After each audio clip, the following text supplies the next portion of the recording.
In recent weeks, there has been a flurry of misinformation published regarding the case of Lucy Letby.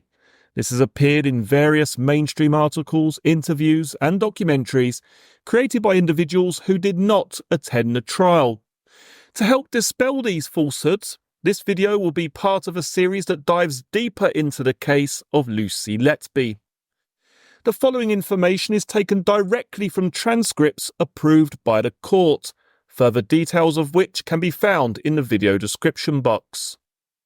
The main goal of this series is to remove any personal opinion or bias and simply present the facts of this case as told in court.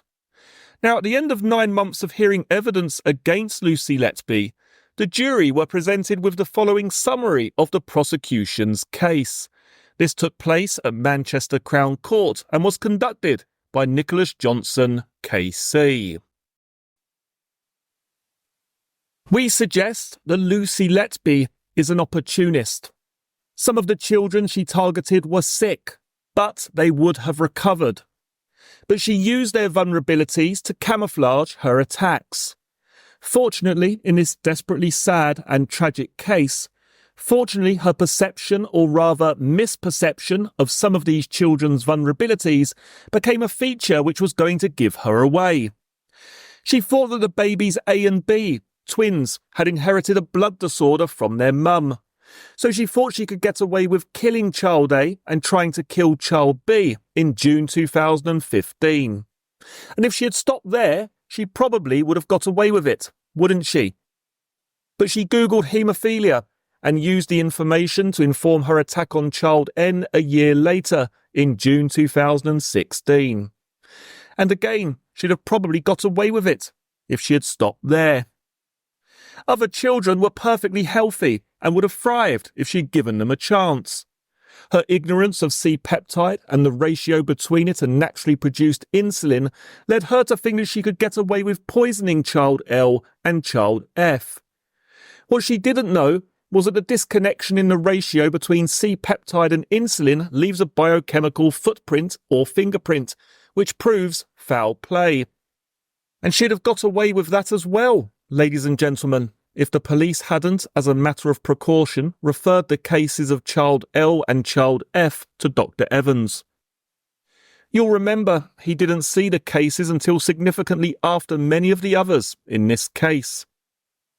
As the suspicion of the consultants grew, Lucy Letby was taken off night shifts and there were no unexplained deaths at night.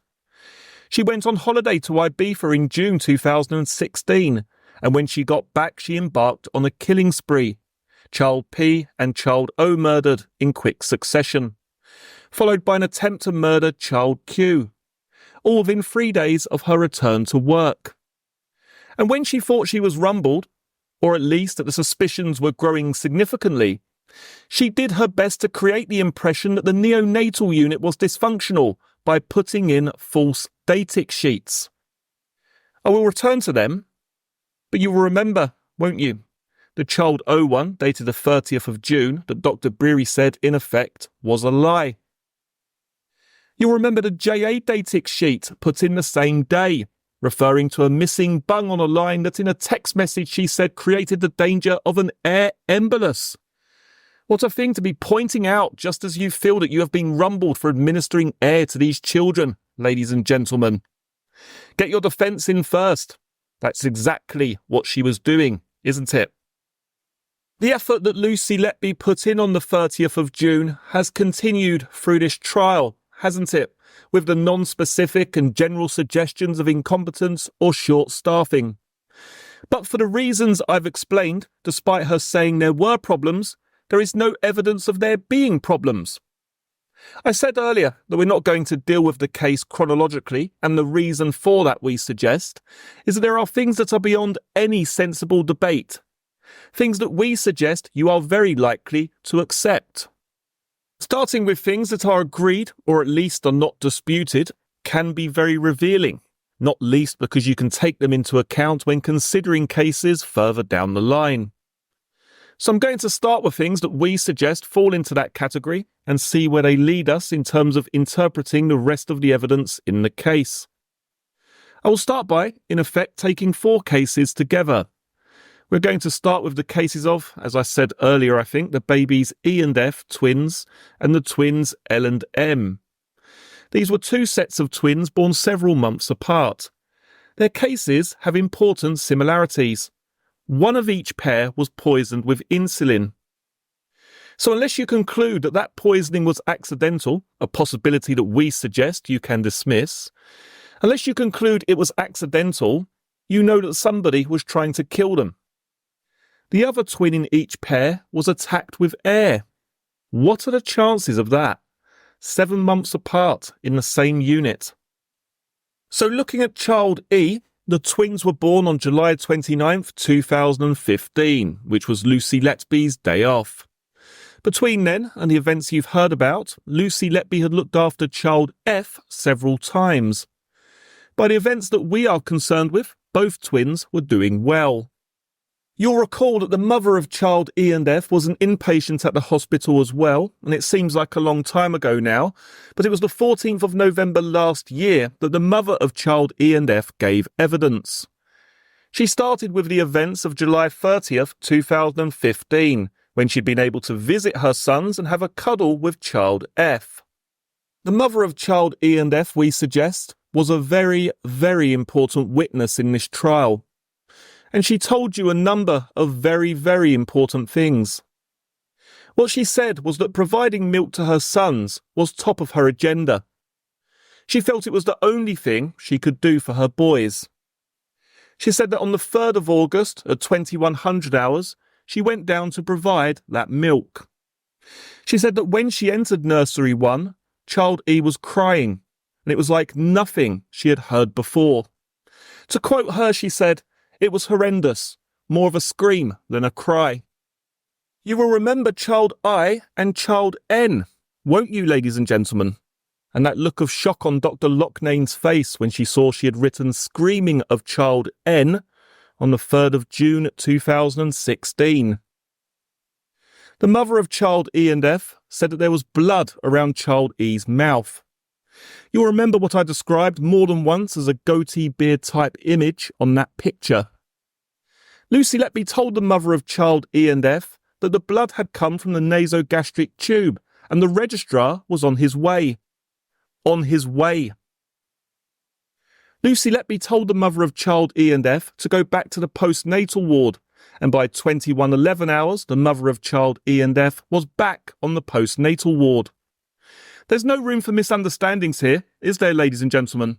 This is a head-on credibility contest between the mother of child E and F and Lucy Letby. That's why Lucy Letby's lies about something as trivial as her social life are so important. A full-on, head-on credibility contest. And you can be sure that Lucy Letby is lying about this incident, can't you? Because plainly as any parent will understand, the provision of milk, food to a newly born infant is important. And 2100 hours was child E's feeding time. If we just look at tile 121, please, of the child E sequence, you've got this in hard copy as well. Crying like nothing I'd heard before. It was a sound that shouldn't have come from a tiny baby. It was horrendous, more of a scream than a cry. You may think, ladies and gentlemen, and we invite you to conclude, that the mother of child E and F would have a very good reason to remember this. It was the night her son died. Either the mother of child E and F saw blood, or she didn't. She got it wrong. Why would she make it up? If the mother of child E and F saw blood at 9 p.m, then Lucy Letby's nursing notes are false. You've got them, ladies and gentlemen, in a hard copy behind divider 5 of jury bundle 2. Either Lucy Letby told the mother of child E and F that it was the nasogastric tube which had caused the blood, or she did not. Why would the mother of child E and F make that up?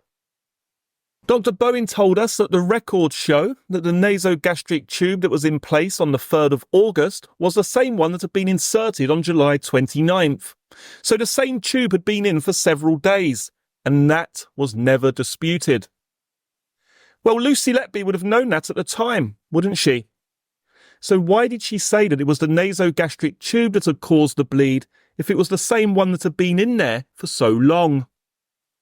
The answer is it was a panicked reaction told to a mother who knew no better, and it was designed to cover her tracks. When you're considering whether or not the mother of child E and F is accurate about that, ladies and gentlemen, bear this in mind.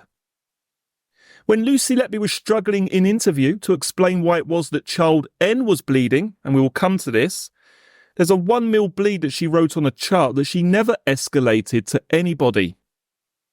So she was being asked about that in interview for child N, and she came up with the same line under pressure from the police. Can I ask you to go to the child N interviews, please? It's in the jury bundle number 2, interviews bundle number 2, about halfway through. This is really important to the case of child E. It may seem like an absurd thing to say, but I'll explain why. So being asked about this 1 mil bleed, so a small bleed for child N, you can see a response by Lucy Letby. If the NG tube's been inserted forcefully, it can cause a bit of trauma going down. I wouldn't say it's common, but it can happen. She was then asked, but in your experience that has caused in the past bleeding, has it? And she replied, yeah, it can do, yeah. She was then asked, is that bad bleeding or just a small amount of blood? And she replied, no, just a small amount. She was then asked, right, okay, such as 1 mil? And she replied, yeah, I wouldn't expect any more than that. Now this is really important, ladies and gentlemen. It's important because remember what the mother of child E and F was actually describing. She was describing a small amount of blood around the mouth, wasn't she? Do you remember that? If the mother of child E and F, as Lucy Letby would have it, was really down there at 10 o'clock, child E was producing lots of blood by 10 o'clock. So under pressure from the police to produce an explanation for blood with another child, blood in a child with haemophilia, blood that hadn't been escalated to the medical staff, she came up with that as an explanation under pressure on the night of August 3rd, 2015. The pressure of a mother arriving with milk and a child with a small amount of blood around its mouth like child E had. She came up with the same explanation. That is why Lucy Letby falsified the nursing notes for child E. That's the evidence. We suggest that you can be sure, you can be absolutely sure that the mother of child E and F is telling the truth, because what she saw and heard caused her such concern that she rang her husband. The phone records prove that she made a call, don't they? They don't prove what's in the call, of course they don't, but they prove that she made the call. If I just remind you of tile 122, please. This is a call at 21:11, 4 minutes and 25 seconds. The mother of child E and F told you what she said to her husband. The father of child E and F told you what she said to him. Have the parents of child E and F made that up to get Lucy Letby? Because that's the choice. Are they in on it? Are they a sub-gang of 2? Or are they telling the truth? Is Lucy Letby telling the truth when she says that the mother of child E and F came down at 2200 hours? Well, the mother of child E and F told you that after the 2100 hours event, the next time she went down was when the doctors were working on child E, trying to save his life. Is she wrong about that? Of all the things in your life that you remember, ladies and gentlemen, I hope none of you have ever been in that position. But you might just remember, mightn't you, seeing your son in a terminal decline? And if the mother of child E and F is telling you the truth, then Lucy Letby's notes are a lie. Her account is a lie. And we suggest there can be only one sensible reason why she would falsify the nursing notes. It's not a case of a mistake creeping in, is it? Or to use her phrase, an error. This is a fundamental difference between the mother of child E and F's compelling account and the lying written record made by Lucy Letby. Do you remember being told that a message had come up from the labour ward and the mother of child E and F was so upset by what she heard that she asked a midwife to use her phone to phone the father of child E and F? You can see it's a long call, 14 minutes and 30 seconds. Just park that time in your head if you would, 22:52. And go to tile 128. Click on that please and scroll down. Just before 2300 hours, here is Dr. Harkness' note. He times it at 2300 hours. Obviously he's not using a stopwatch. This is the beginning of the final dramatic collapse of child E, and it coincides, doesn't it, with that telephone call made by the midwife to the father of child E and F. If we look at tile 153, please. The family communication note is what I'm interested in. If you read down about 5 lines, it says, both parents present during resus, fully updated. There is in there a reference to having contacted the midwife, called the midwife. So the bits of jigsaw all fit. As with all jigsaws, they only fit one way. And the image on the jigsaw corresponds to the account given to you by the mother of child E and F. And it completely undermines, we suggest, Lucy Letby's version of these events. So we suggest that Lucy Letby was interrupted by the mother of child E and F at 9 p.m. And she then worked on creating the impression that child E was ill, and she used her friend Belinda Williamson to make one of the notes in the chart to give the impression that this was all something that Belinda was involved in as well. And she called Dr. Harkness, and for a short time child E recovered. Then once Dr. Harkness had left, she attacked him again. And as child E entered his final collapse, somebody rang the postnatal ward to call the mother of child E and F. And so upset was the mother of child E and F by what she heard that she called her husband. If you agree and you're sure that's right, then it's clear evidence of falsification, isn't it, in those notes? And why would she, Lucy Letby, have done that if child E died from natural causes? It's powerful evidence, isn't it? Independent of the medical evidence. Powerful evidence that Lucy Letby murdered child E. When the mother of child E and F caught Lucy Letby red-handed, she didn't realise what was going on, of course, but her natural instincts told her that something was up.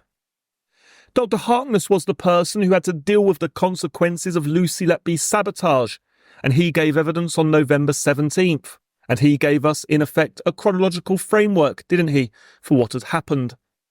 He told us about the handover and the time that takes, that he and Dr. Wood were covering the shift, and that they would have spoken to the nurses. And although his note is timed at 22:10, he accepted under cross-examination that he was probably on the neonatal unit from about 21:30. If you think that those times are important, we're not suggesting they are, we're not suggesting they aren't, but if you think that they are, you might want to look at tile 125 of the child E sequence. That's the fluid balance chart. If you look at the 2200 hours column, so it's in the bottom right-hand corner there, you'll see that Lucy Letby has written 15 mil fresh blood. I say she wrote it because Lucy Letby accepted in evidence that it's her writing. But we suggest that she had manipulated circumstances so that this was an entry that was signed by Belinda Simcock or Belinda Williamson, as she's now known. And the point of that, and this is where the other cases become relevant, isn't it? The point of doing that is to disassociate herself from this event if anyone ever goes back to look at the paperwork. So just as in other cases, either that she wrote data and didn't sign, or got someone else to write things in at a time she was doing things, and when on the 24th of May this year she was asked about that apparent anomaly, she said of that entry, 15 mil fresh blood, I assume it came after Belinda's documentation. That was the evidence she gave. So she got Belinda to sign an entry and then adds to it. You'll remember this in the context, won't you? Do you remember HS, the child in a different nursery, when child I collapsed for the final time on the 22nd, midnight on the 22nd and 23rd of October? HS, the child who was going to Stoke. After, in that case, Christopher Booth had signed the infusion, timed at 2300. She altered the time to 2400. This is where you put all the little bits, all the bits and pieces together, ladies and gentlemen. It's utterly obvious, isn't it, what's going on here? What Lucy Letby did here was sabotage child E after Belinda Williamson had written her entry. She puts it in under Belinda Williamson's initials so that it looks like Belinda Williamson is involved as well. So what could possibly be wrong about this?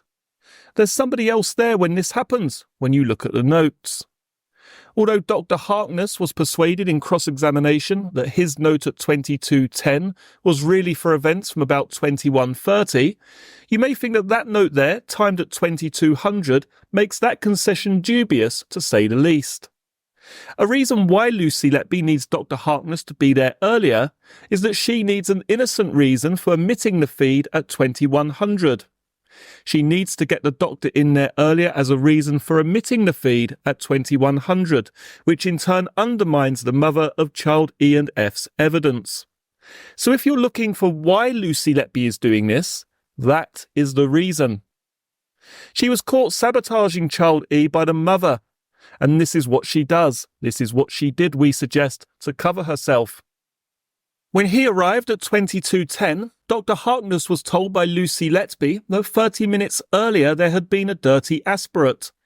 If he was there at 22:30, then you can see why Lucy Letby is so keen to put the aspirate at 2100 hours, which is when the mother of child E and F is there. You can see how all the bits fit together, can't you? We then have the sudden, large blood-stained vomit and a 14 ml aspirate, apparently. So not 15, a 14 ml aspirate, which had been taken at about 2200 hours. That's what caused Dr. Harkness to suspect that there was some sort of gastrointestinal bleed.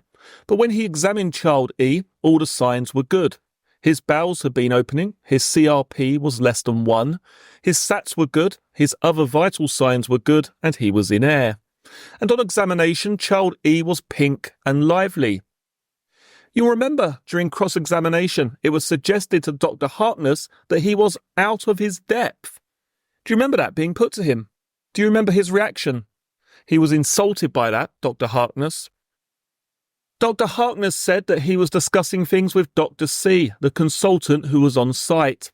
And when you're considering whether Dr. Harkness was really out of his depth, ladies and gentlemen, you might want to remember what Drs. Breary and J-Ram said about the level playing field. We don't factor in, they were saying, the possibility that a nurse is actually trying to sabotage children.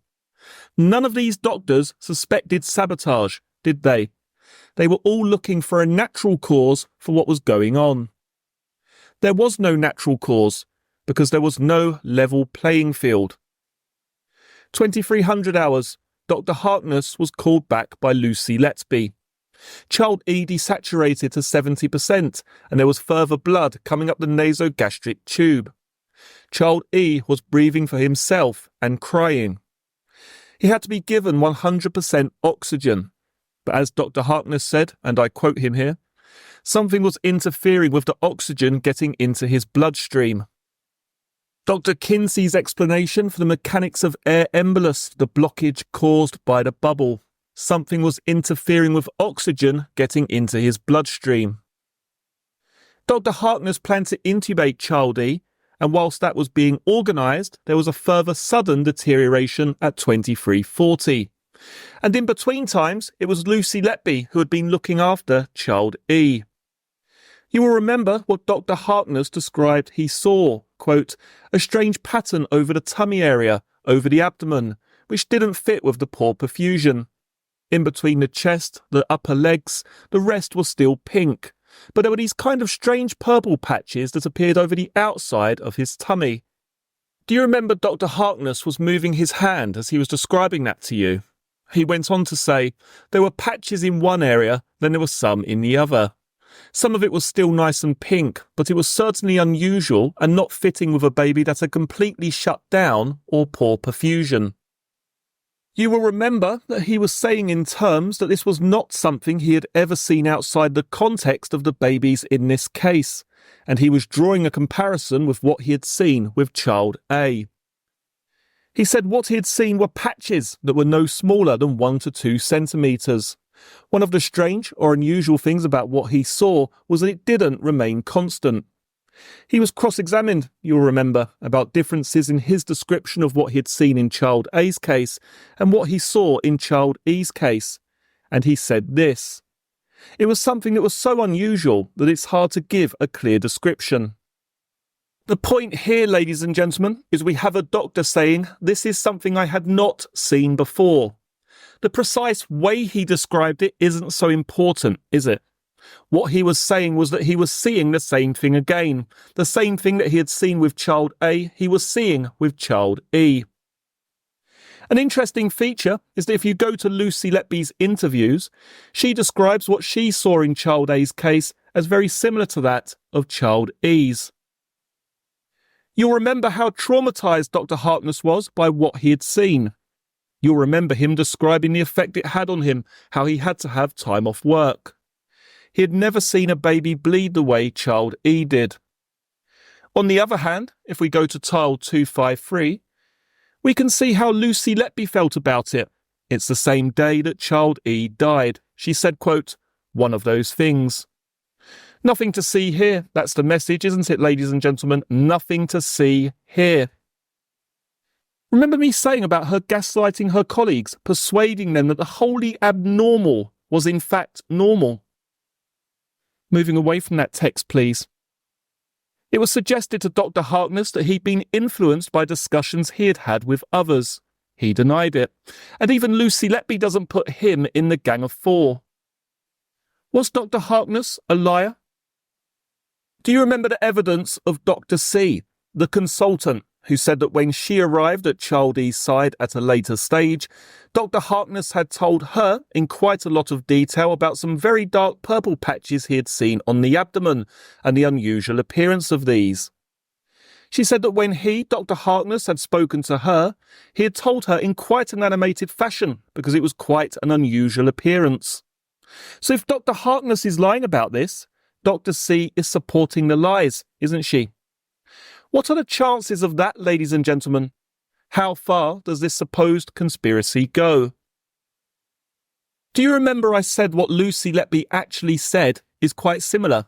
If you go to child E8, you will find Lucy Letby describing a patch of purpleness on child E's abdomen. That was, quote, "not something normal for a baby to have." That's what she said. You can check it. She said it was on his right-hand side by the belly button, and she went on 2 pages later to say that she asked for Dr. Harkness to review child E again after the discoloration. And in evidence on Friday the 5th of May, she said there was, quote, "a red sort of horizontal banding across the abdomen, just around the area of the umbilicus." So, ladies and gentlemen, if it's true, and Lucy Letby appears to be conceding that it is true that child E did have a strange discoloration on his abdomen, why was Dr. Harkness being taken to task for saying it?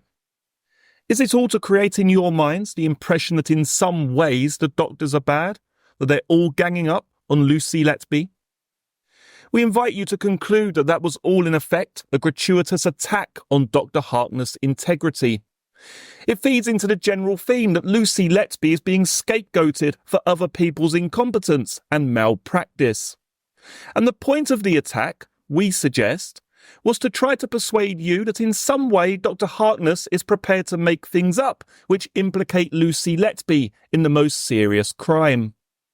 But the problem with the attack is really he was saying in his way what she was saying in her way in interview.